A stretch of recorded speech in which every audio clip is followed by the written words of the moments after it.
Nggak tahu kenapa akhir-akhir ini setiap ketemu teman lama, pasti temen gue tuh nanya kayak, lu kan tahu tentang TikTok Shop nih, gimana sih caranya biar jualan gue rame gitu. Gue udah nyobain A, udah nyobain B, udah nyobain C gitu kan, udah keluar duit, tetap aja jualannya segitu-segitu aja gitu kan. Dan setiap ketemu teman-teman lama ini, gue pasti selalu ngasih tahu hal yang sama gitu kan, hal yang sama yang memang selalu gue bilang caranya tuh cuma kayak gini doang loh bro, dan ketika lo coba praktekin tuh lu bakal bisa lebih rame gitu kan. Nah terus setelah ngobrol ya mereka ada yang kejadian beneran lebih rame, ada juga yang enggak gitu kan. Nah, kenapa ya ada yang enggak, kenapa ada yang iya gitu ya, mungkin gue nggak ngerti ya eksekusinya seperti apa. Tapi kalau misalnya kalian tanya gue gimana sih caranya biar jualan TikTok Shop gue rame nih, ini yang bakal gue kasih tahu, lu tinggal tiru aja plek ketiplek insight yang gue bagiin ini ya. Tapi sebelum gue mulai, buat kalian yang baru nonton, jangan lupa buat klik tombol subscribe-nya dan aktifin lonceng notifikasinya ya. Jadi gini, yang pertama, yang lo perlu ngerti adalah kalau buat di zaman sekarang, di era digital itu, yang rame, yang jualannya laris, itu bukan yang jualannya nggak ketahuan di digital. Tapi sebenarnya gini sih, nggak usah ngomongin digital deh, kita ngomong di offline deh. Lo ngomongin, lo jualan di offline, lu punya toko lu di tengah kuburan, siapa yang mau beli? Kagak ada yang tahu kan. Yang rame toko-tokonya adalah yang lokasi-lokasinya strategis, bener nggak? Nah di online gimana? Sama sebenarnya, tapi ngomongin strategis itu bukan kayak lu punya lokasi doang. Di online tuh akun-akun lu kelihatan nggak gitu loh, berapa banyak sih orang yang ngeliat konten lu, berapa banyak sih orang yang berinteraksi, dan itu bakal nentuin berapa banyak orang yang beli dan ukuran dompet lu, bener nggak? Masuk akal dong.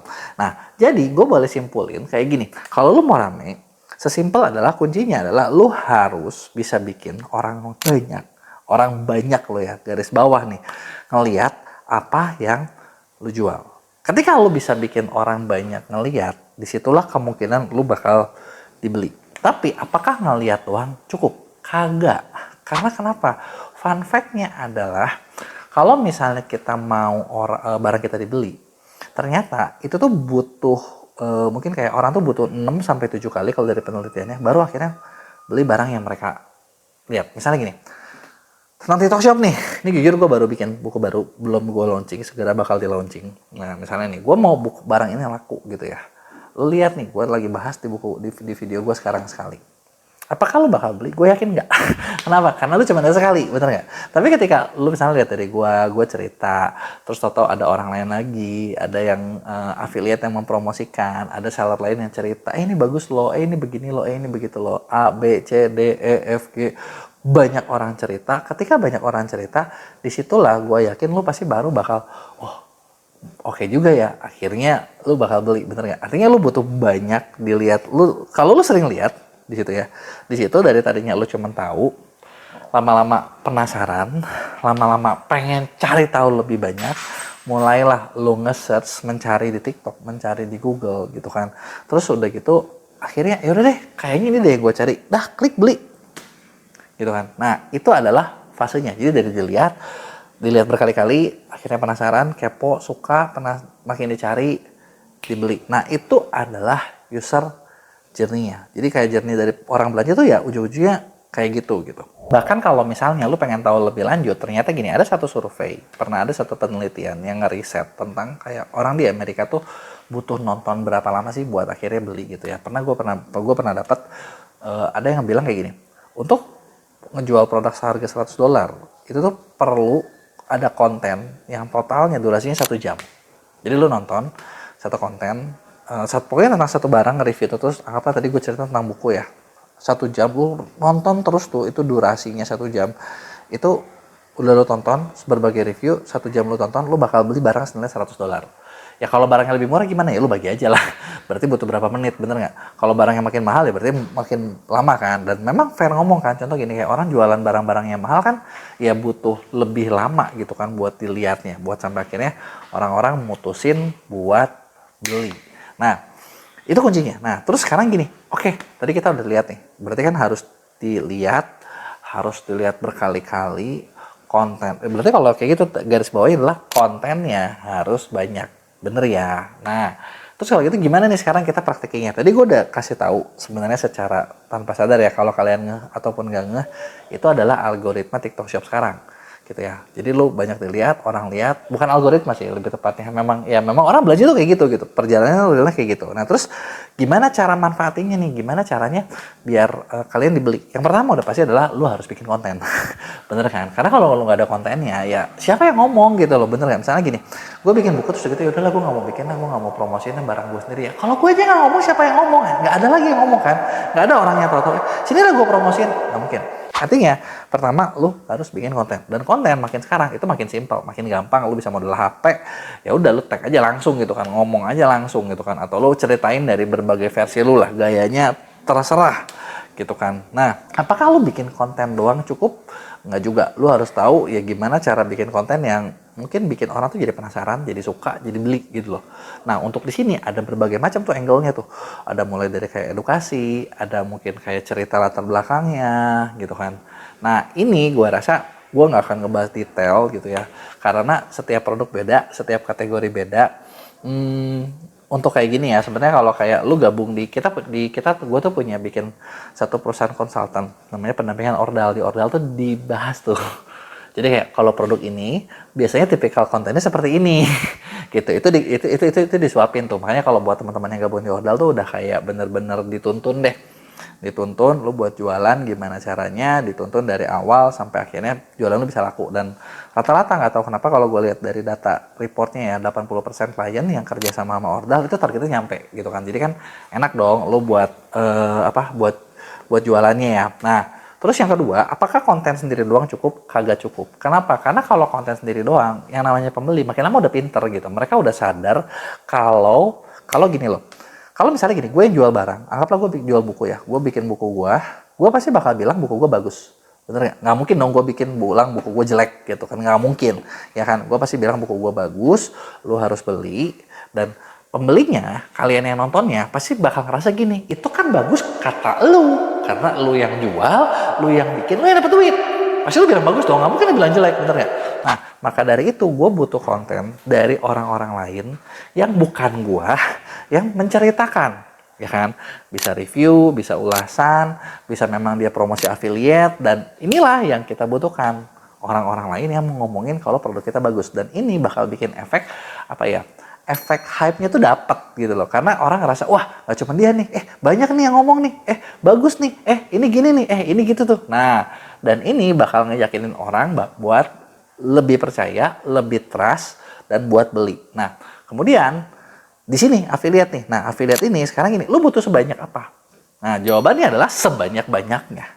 Gini, contoh di buku ini buku yang gue ambil dari pengalaman gue tuh dulu di ngerjain TikTok Shop ya, kita ada satu klien nih ya, yang waktu itu masuk ke kita, udah gitu ownernya cukup ambis, gue pengen laku, gue bisa barang order berapapun gue bisa penuhin, modalnya berapa gue bisa siapin gitu kan. Nah, kita propose tuh, budgetnya gede, jujur budgetnya gede, nggak kecil nih, ini keluar duitnya gede, nggak kecil, tapi dalam waktu 6 bulan doang dia tembus total penjualan 1 juta US dollar alias hampir 15 miliar gitu ya. Gede ya, untungnya juga gede gitu, dia untungnya gue tahu dia untungnya gede gitu kan. Nah, kenapa bisa kayak gitu? Dan jujur salah satu yang dibahas di sini adalah gimana caranya lo ngedapetin banyak afiliator.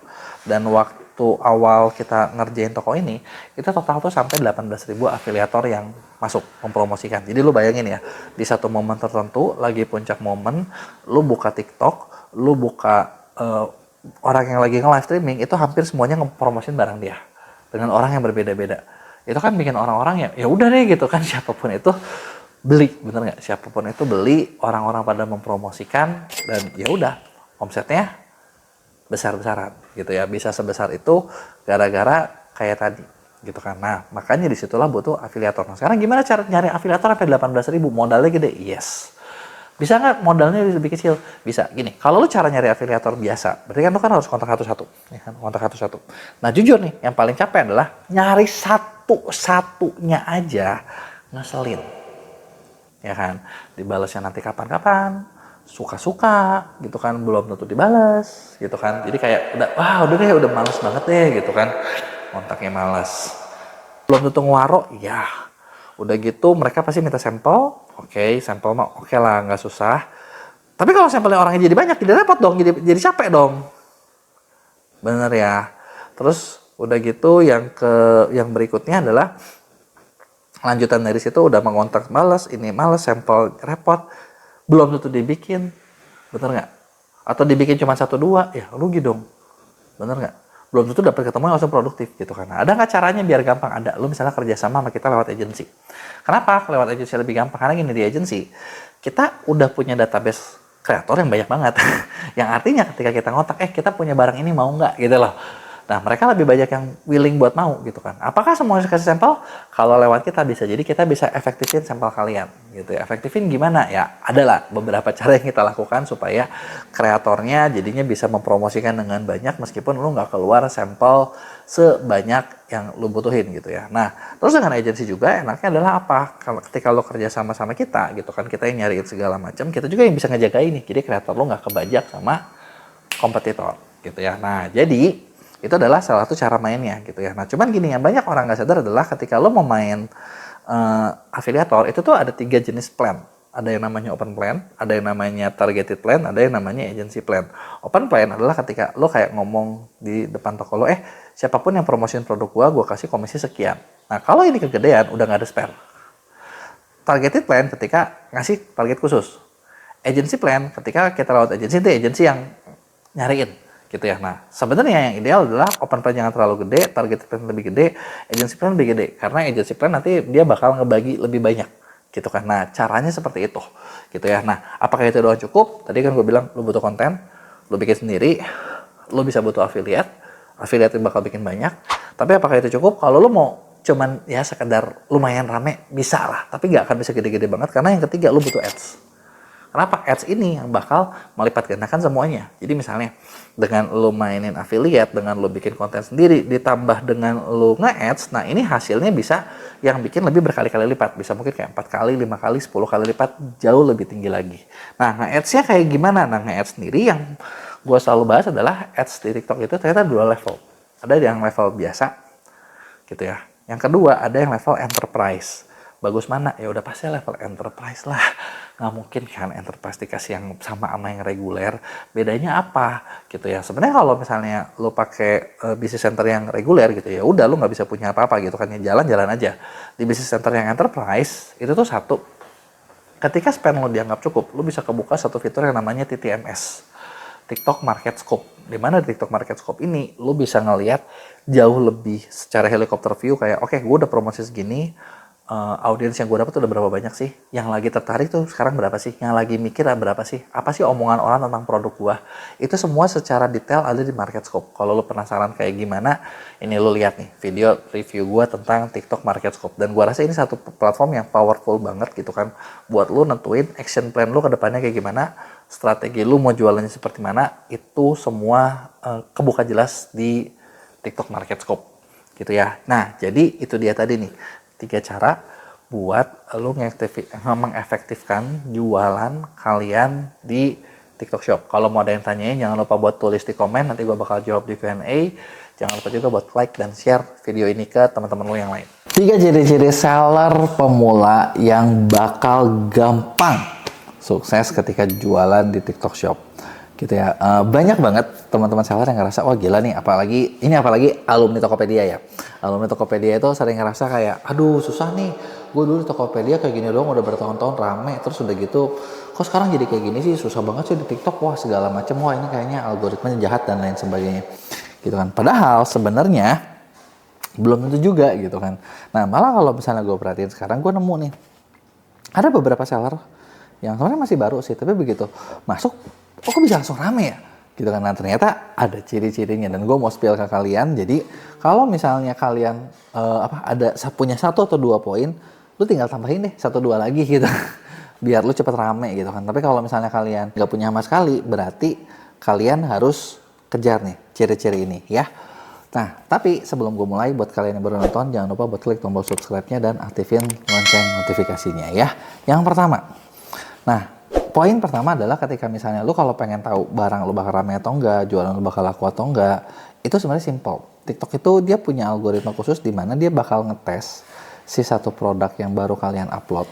Ya, makanya ini nih trik khusus juga nih ya.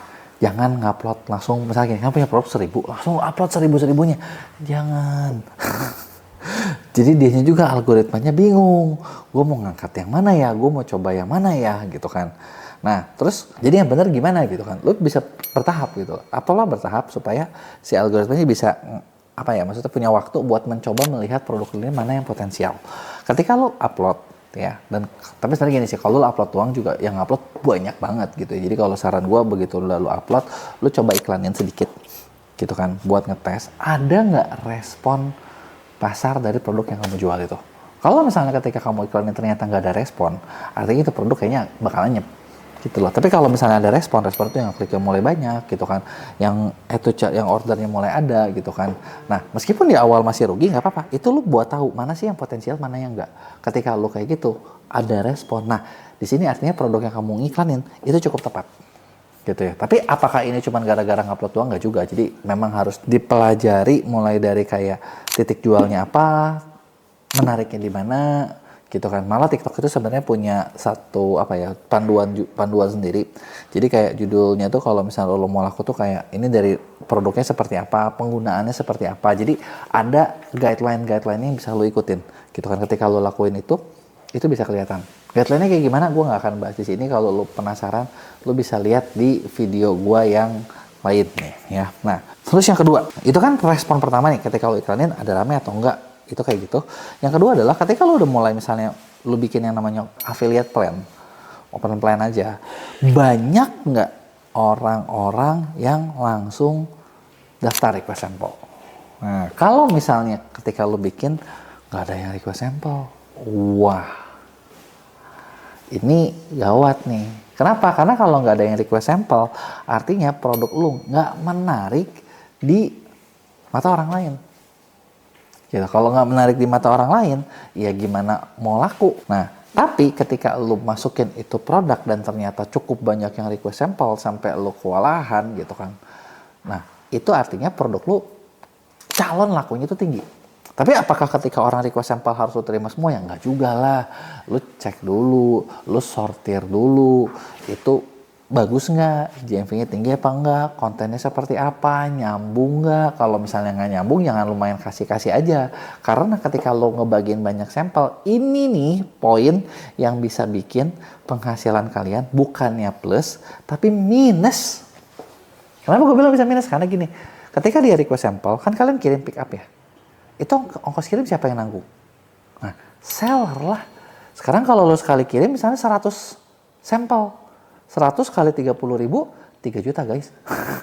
Jadi agak milih-milih juga gitu kan. Gitu kan, mana tahu banyak orang yang cuman kayak request dan mereka bakal kontennya sebagus apa. Itu kan kita nggak bisa kontrol ketika seperti itu gitu ya. Nah, makanya itu lo benar-benar perhatiin. Gitu. Karena kalau misalnya gini, gue sering banget lihat kalau toko afiliatornya banyak, itu gampang banget buat tembus 100 juta pertama. Gampang banget buat sampai 300 sampai 500 juta pun masih dapat gitu. Ketika lu nemu gitu kan. Nah, yang berikutnya adalah ketika lu juga bisa manfaatin momen. Karena ternyata di TikTok sendiri dia tuh nge-tracking momen-momen penting dalam 1 tahun yang dimana itu bisa ngasilin penjualan. Nah, itu di tracking tuh double date, payday gitu kan, atau mungkin ada momen-momen campaign lainnya yang ketika kalian ikutin, nah itu bakal bikin penjualan kalian meningkat. Nah, ketika lu bisa manfaatin berbagai momen-momen itu, nah di situ penjualannya juga bakal lebih bagus. Makanya buat seller pemula sebenarnya ketika lu punya 3 ciri-ciri ini, itu bisa dipastikan kayak 60%, 70% toko lu potensial deh. Gitu. Ada nggak yang lainnya? Ya masih banyak juga gitu kan. Kayak mulai dari lu perlu bisa nyari berbagai fungsi traffic gitu kan. Apakah lu dari konten lu harus kayak gimana, ads lu seperti apa. Nah, itu juga banyak yang bisa dikerjain gitu kan. Sampai gini, gue sendiri nih tentang cara mulai ini, gue punya 2 buku yang ini bisa ngebantu kalian gitu. Kalau pertama ini sebenarnya bener-bener buku detail banget gitu. Ini diambil dari pengalaman kita di Mea ngebangun salah satu brand yang dalam waktu 6 bulan doang tembus penjualan di 1 juta US dollar atau 15 miliar dalam waktu 6 bulan gitu. Karena yang kedua ini lebih kayak buku kerja gitu kan, buku kerja yang lengkap dengan panduan-panduannya, step by step simpelnya, action plan simpelnya yang bisa lu lakuin buat lu mulai jalanin gitu ya. Jadi itu dia tadi 3 ciri-ciri pemula. Nah, kasih tahu gua, ada nggak nih yang udah kalian ngalamin, atau jangan-jangan kalian nggak ada yang ngalamin. dari 1, 2, 3 ini. Jadi kayak, kalau di gue kok anyep terus ya. Nah kalau anyep terus, berarti kan ada hal lain yang perlu lo lakuin gitu. Karena kasih tahu gue kondisi lo kayak gimana di komen. Jangan lupa buat like dan share.